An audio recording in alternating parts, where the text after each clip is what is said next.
In 2024, Wizards of the Coast changed every spell on D&D Beyond overnight. No warning, didn't ask, didn't tell you first. Just different now. If you didn't like it, their official suggestion was to manually rebuild your old spells as homebrew entries on the platform you're paying for to get back what you already had. And that moment told me everything I needed to know about who owns your characters on D&D Beyond, and it's not you.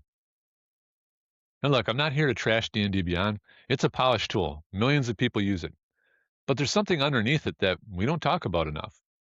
When you buy a book on D&D Beyond, you're not buying a book. You're buying access.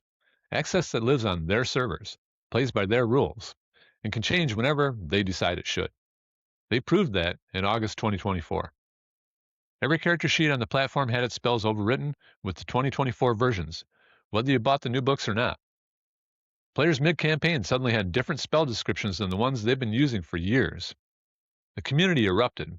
Reddit lit up. And to their credit, Wizards walked it back within a week. But here's the part that still bothers me, that they had the ability to do that at all.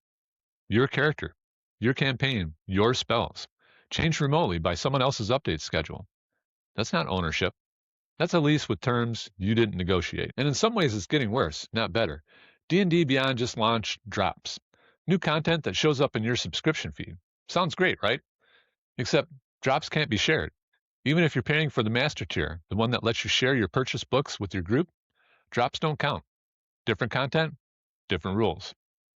So now you're paying a subscription for content you can't share with the people you play with. Now, I've been playing D&D for 45 years, and for most of that, a character sheet was a piece of paper. You wrote on it with a pencil. You owned it because you held it in your hot little hands. Nobody could reach into your binder and rewrite your spell list while you slept. And I know, paper doesn't roll your attacks for you. Paper doesn't auto-calculate your spell save DC. Digital tools are better in 100 different ways. I'm not arguing we should go back to paper. I'm arguing that when we moved to digital, we gave up something we didn't realize that we were giving up: control. And that's just one of the reasons I built the character sheet generator.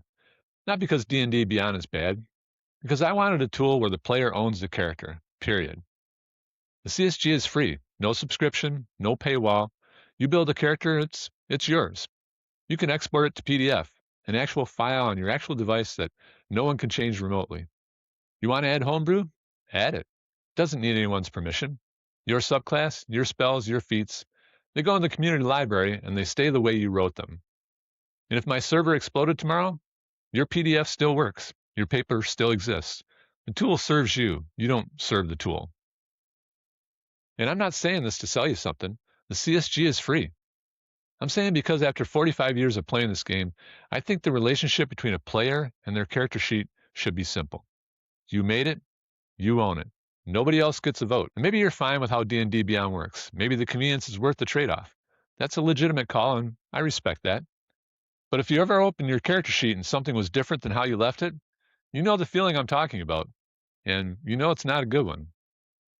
Well, the lease is up, but the tavern's still open. Pull up a chair and tell me all about it.